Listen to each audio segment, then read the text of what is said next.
Now, Islamist militants fighting in Burkina Faso are discreetly using Ghana's north as a logistical and medical rare base to sustain their insurgency. 7 sources have told media outlet Reuters a move that could help them expand their footprint in West Africa.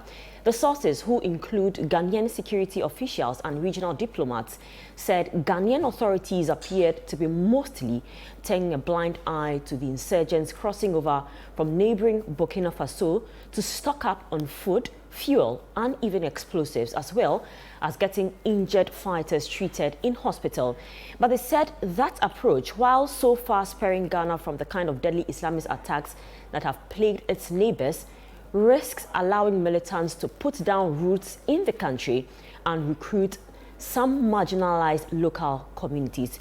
We'll be speaking with the Deputy Ranking Member on the Defense and Interior Committee of Parliament, Peter Lancheni Tobu, this morning on this particular issue. Good morning, sir. Thank you so much for joining us. Good morning, Madam. How are you and how's Accra? We're doing well. Accra is fine. I trust you're doing well too. I'm doing great, and I extend regards to you from Southern Sahel, who happen to be in northern Ghana. Great. And now to the matter of concern now. This is an issue where it's alleged that Ghanaian authorities allegedly are not concerned about this particular issue of Islamists having base in Ghana. Should this be a concern for us?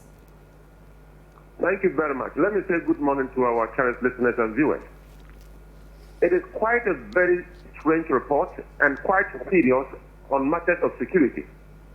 What people do not understand is the fact that when you take away the artificial border between Burkina Faso and Ghana, we are just one people. One Africa, one continent, one people. So if you think that the threat against Burkina Faso is not a threat against Ghana, then you should be dreaming.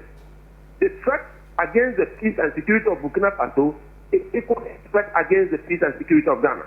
So whatever happens in Burkina Faso definitely will have a ripple effect on Ghana. So if somebody thinks that the Ghanaian authorities are turning a blind eye, if that happens to be true, I will be very surprised. Because when Burkina is on fire, Ghana would definitely be preparing because we are not safe at all. Why? The World Bank supported us so much in what we call the Gulf of Guinea Northern Region Social Cohesion Project, popularly called the SOCO project.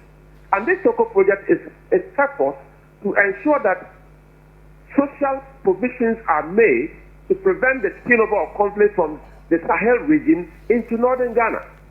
And this project is a very important project that is supposed to run for 5 years. We've just done 2 years. This project to ensure that at least communities in northern Ghana are not vulnerable to the point that they can easily be recruited to join terrorist groups. Whatever it is, Ghana is doing its bit to ensure the peace and security of the West African sub-region. Ghana is doing its bit to contribute to the peace and security of Africa. And whatever it takes for us to do that, we should be doing that. But notwithstanding, the fact that we are one people, if somebody lives in Ghana, he's a Burkinabe, when he gets sick and he goes to hospital, he'll be treated. The only difference is that the terrorists do not carry facts.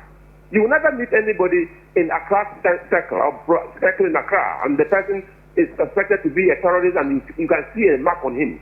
Terrorists do not have marks, identifiable marks. They are normal human beings who are radicalized to believe in what they are doing. So we should be able to do something very dramatic and drastic to ensure that the Ghanaian people believe in the nation Ghana. They believe in the peace and security of the nation Ghana. We should be patriotic enough not to join any other group that is destructive in character. We all have a responsibility.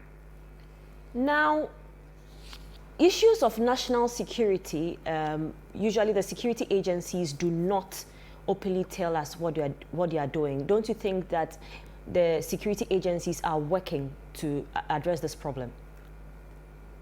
We have the Accra Initiative. It is an initiative with Burkina Faso, Niger, and other countries in the Sahel region who are involved. And we share so much information to ensure the stability of this region.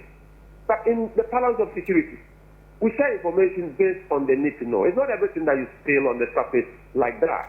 Whatever it takes. When you sleep and wake up in the morning and there is still peace, you should know that somebody behind the scene has worked so hard for you to have that peace.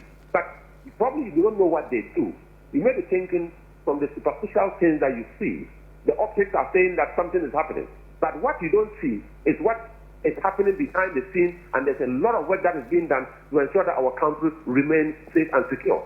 Let's be assured that the security agencies, we have a very professional armed forces, we have a very professional police service. And I think that all the intelligence agencies in the country, they are not sleeping. The collaboration between Ghana, Burkina Faso, and Niger is quite solid. And I believe that in the area of security, we should be rest assured that we will not let the people of Ghana down. Finally, before I let you go, now Ghana's ambassador to Burkina Faso has denied suggestions that the authorities had de facto struck a non-aggression pact with the jihadists. What do you make of this? That is very unfortunate for me to hear people suspecting that we will be signing a non-aggressive pact with terrorists. Somebody is a terrorist. They do not have borders. They have an agenda, and that agenda is not to develop Ghana. So if that agenda is not to develop Ghana, that there can't be any non-aggression pact that will stand between the two of them. That is very, very strange for me to hear. So the ambassador, I think he stated it right. I'll be surprised that the government of Ghana will be signing any non-aggression pact with people who are believed to be out to destroy. Whatever it takes, let's ensure that together we continue to share information. You see something, you say something. And I always insist, when people see something and say something, government should do something. And let that put it back, be so visible to the people who are saying something, to believe that when we see and we say, there is action. And until then, let's believe in our country, Ghana. Thank you so much, sir, for speaking to us. That was Peter Lancheni Tobu, who is the Deputy Ranking Member of the Defense and Interior Committee in Parliament.